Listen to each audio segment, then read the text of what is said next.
I was a victim of human trafficking, and I'm super happy to say I'm a survivor of it as well. Um, the first, thank you. The first time I was trafficked was actually when I went to college. I went to college expecting to get like a degree in psychology, expecting to have a full college experience. But the first week that I went there, I actually met my trafficker unknowingly. I gave him my number, and I was like, I didn't think anything of it. I thought it was just another person you would give a number to. So I hung out with him, and the next day he's yelling at me to go through my phone and my social media and my text messages because I was texting at his house, and apparently that was upsetting to him. So he looks through it and he's yelling at me. I'm crying. I'm not used to being yelled at. And um, he just told me that I talked to too many men and that he wanted nothing to do with me. And when he dropped me off, that's when he started to persuade me into prostitution. And at first I was like, oh, that's really offensive. Like my idea of prostitution was that girls just stood out there looking for sex without money. I had no idea what was going on. So when he was saying how there's money involved and like if you're already sexually active, why not get paid to do it? I was like, perfect, that sounds genius. And so I did it, and I didn't know also that I wouldn't be keeping my earnings. I thought that I was just gonna get paid and he was just showing me something to make quick money in. So I was spending my money freely because I'm like, I'll make it back in a day. And so the first time I got down on the blade was August, like my third week in college, and it was very scary. Blades are usually in like hooded areas, or yeah, hood areas, like ghetto. Blades are where women are trafficked at, and by dates where buyers go. And then dates are the that's the word you use for when a buyer buys a girl and then does the act. So yeah, that was going on, and it was scary because it was new to me. And then like the girls on the blade, they were telling everyone to stay away from me because they thought I was a minor. The police would flash their lights at me to try and get me off, and like one buyer specifically, he was black, and girls usually don't date black guys because pimps won't let them. And he was like, if you don't date me, then I'm gonna arrest you. So I'm running because I'm not trying to go to jail. I've been in Arizona for 3 weeks. Can't go to jail after 3 weeks. So I start running, and I had braids at the time, and he starts grabbing my hair. He's dragging me in the car, and that was super scary. And I also wasn't in attire, so you know how girls are usually in like lace clothing. I was in shorts, regular shirt, Vans. So everyone knew I wasn't from there. And after that experience, I was like, you know what? I've had enough. Like this isn't worth the money. This isn't worth the anything. So I told, his name was Blue, by the way. I told Blue, I was like, I'm not trying to do this anymore. And to my surprise, he listened. But what I didn't know was that he was keeping me around so that he could persuade me to go back into life. So from August to March, I, just hung out with him sometimes. And then after that, in March, for some reason, I just felt lonely and depressed, and I started craving validation. And for some reason, I thought great validation would be telling Blue for his birthday that I would go back down on the blade for him. I know. And so I did. I had the right attire that time. I met my wifey. That's what you call the girls who are in like the same group as you. Or pay the same guy. And so I did that, and for the first time, I got down, I felt safe per se, because I had someone else with me, and she was telling me who to date, who not to date, and just everything felt fine. And then when it came in my birthday in May, after my birthday is when things went left, the wifey that I had ran off, and so he became mad at me, because somehow it was my fault. And that was like the first time I've ever experienced him like actually yelling at me, and he was short-tempered. He luckily didn't hit me at the time, but like it was still a scary experience. She came back, and then that's when he beat me. Basically, he was telling me that he didn't want to lose her for someone like me, and he was threatening to send me back to California. But he had taken my ID, he blocked my mom, and he emptied my bank account, so I didn't even have the chance to go back. So I'm sitting there and begging him to let me stay. And he did, but it was manipulation because he was gonna let me stay anyways, but it's different when the girl's begging to stay.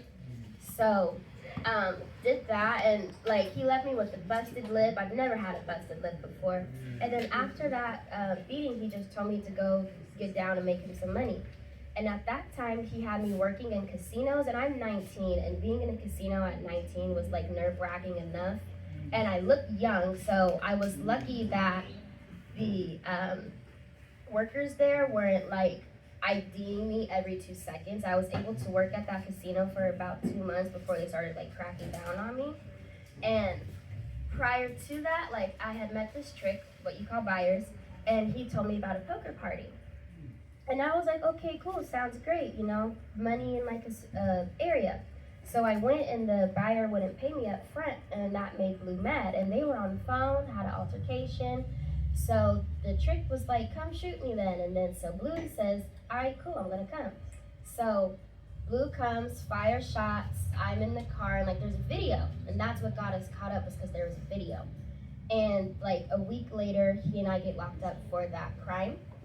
And I'm in the jail. At first I was confused, and then they called me Destiny. That was the name I went by. And I was like, my name's not Destiny, it's Terryal. Like, you guys got the wrong girl. But obviously they had the right person, and they were like drilling me like to tell them that Blue was the guy. But luckily for us, the video wasn't clear. You couldn't tell who the guy was. So I'm in jail for about 6 days, and then they let me out. They let him out after maybe 2 days after me.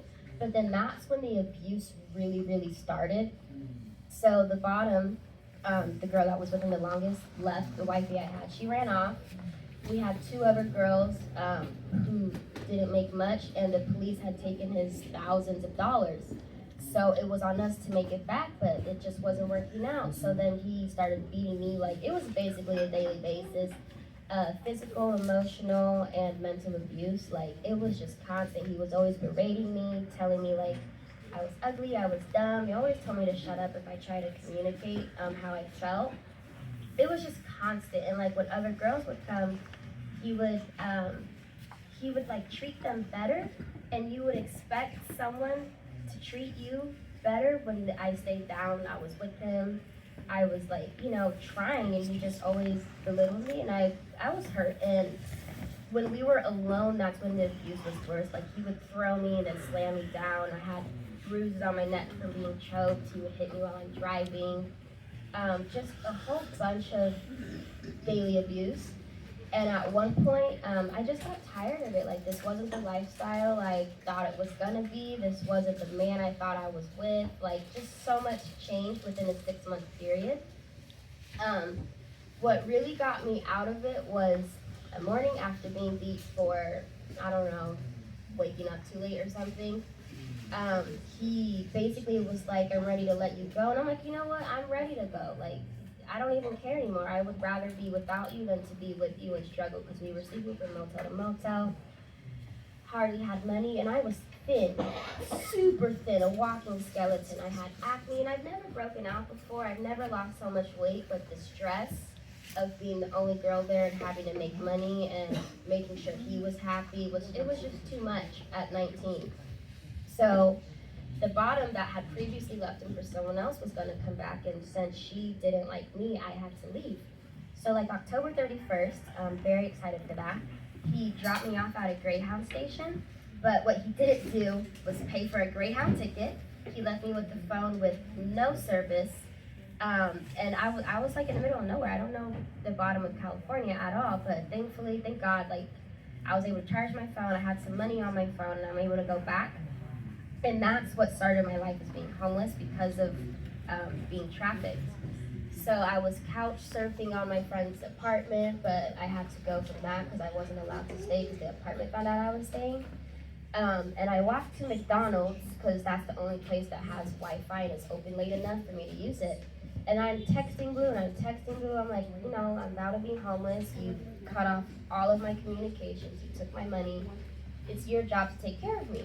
And I call him, and he starts yelling at me. He tells me that I deserve what's happening to me, that it's my fault I'm in this predicament, and he's happy he left me and wish he never met me. And it's like, cool, great. And then he tells me to sleep in Zana's car. And it's like, how do you expect me to live in someone else's car? Then that was like my first moment of realization that I knew I needed to separate myself from him, because the codependency I had on him was so much. They make you so codependent on them by cutting everybody off, by taking your money, by saying that he's the only one that you need. And for a time you believe it. So I walked back, I went to a store and I bought like peanut butter and fuzzy socks and a bar of soap to prepare for being homeless. I've never been, so I didn't know what to do. And luckily, like my friend's dad pulled over and I was able to stay at his apartment for a month or so until I had to leave, and then I started squatting in an apartment. I'm 19, homeless for the first time, sleeping in a bathtub in an apartment I'm not paying for. And it was a very humbling experience. Like, I was hyper independent at the time, because I was like, well, I made my choice to not go back home. I told my parents I wasn't coming back, so I'm just gonna have to lay in the bed I made.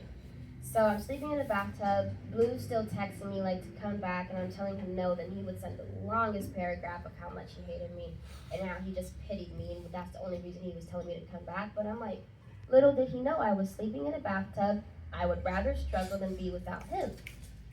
So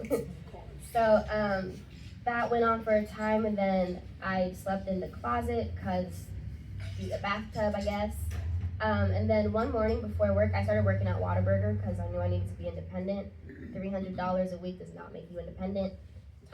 Homelessness is very expensive, first off. They don't tell you that, but it's expensive. So beside that, one morning I prayed before going to work. I usually listen to like Mona Leo or something. And I prayed and I'm like, God, like, help me out. Been here, struggling of course. And I come back to the apartment after work and I'm locked out. I said, it's not what I prayed for. Absolutely not what I prayed for. I'm literally homeless in Arizona. All my clothes are in there. There's 2 checks and my name in there. And I literally got locked out with my work clothes, a purse, eyelash glue. Thankfully I had eyelash glue. And a comb. And I'm like, this is not funny. So I'm sitting in the parking lot, I'm crying, I'm like, where's the person that's gonna come pick me up to let me live with them? Nobody came. Slept in where did I sleep at? A laundromat across the street. Slept there, went to work, and then after work is when reality really hit. I'm homeless in Arizona with no friends, no family, no nothing. And I'm bawling my eyes out. And I call my aunt, I'm like, because my aunt had suspected that I was being trafficked. I just lied to her because it's what I was supposed to do. And I was like, you know what, auntie, you were right. Like, I'm out here, doing what I was doing. And she was like, okay, like she called her sister, my mom. And my mom, what I was super surprised about was how calm she was when she talked to me. I cut her off, and the time that I cut her off, her and Blue got a huge argument and then blocked. So she called me and she asked if I was okay. She got me a hotel, she got me a flight, and I was finally going back to California. And that's when I realized my prayer was answered. I'm going home, and I was so scared to go home because I thought I messed up my relationship with my parents too much to even be returned back. But I forget how strong love is. Never fails. So I went back home to California, and seeing them for a year without communication was weird. Like, we didn't really talk. They offered me spaghetti. I slept in the bed. It was amazing to sleep in a bed after a month of not sleeping in one. Like, phenomenal even. I just sleep, and I started looking for work because I wasn't comfortable being at home without a job. I told my dad, I'm like, Dad, I have an interview at Olive Garden. He's like, no, like, wait to talk to your mom. And my mom, she told me to go to a program, Love Never Fails. At first I was like, now why would I do that? But then I was like, she's asking me to. I would like to rekindle what we had. So I go, and it was an interesting experience. After 3 days, I was ready to go. I prayed, I was at church, and I was like, Lord, if you want me to stay, I'll stay, but only if you want me to stay. So the next day I call my mom, and I'm like, I'm ready to go. And she gives me tough love. She tells me that I have to stay because I'll have nowhere to go. I'm like, that's messed up. But I'm happy that I had nowhere to go because I did the program. I changed a lot. I used to ignore people. Like, if you said something minimal to me I didn't like, I would ignore you for weeks, easily. And just like so much growth and change, and I was able to learn that I was a victim. I didn't make a choice. into what I thought I was getting into, and I learned what real love is, because he told me that he loved me, but you don't love someone if you constantly beat them and belittle them and tell them that you hate them. Like, that's not what love is. But I had no idea because I've never been in a relationship, so I took what I could get. And what else? Like the trauma bonds, the manipulation, the gaslighting, the love bombing, the criticism. Like, he was doing all of that, and I had no idea. I just thought he always said that was his job. So I'm like, okay, cool, do what you're gonna do. And just so much growth happened from the program. I was able to complete it in 11 months. I'm super proud of that because it's an 18-month program. And after the program, while I was in the program, just to start off, I said that I would never work there. I said how much this place was miserable and why would anyone want to work here. When I graduated, I actually became a house manager there, and that was phenomenal. Super happy to be a house manager there and to like be on the opposite side of helping women who were just going through the same thing I was going through. And then after 8 months, now I'm the service manager there, and I've it's just amazing how much life can in a year. Like last year, I'm in a program, no money, no car, no job, no nothing, and now it's like a huge 360. So that's just all thanks to Love Never Fails, because they phenomenal program. And that's basically where I'm at right now. I'm still growing, still learning, but it's a huge 360 from being trafficked to being at where I'm at now. So thank you.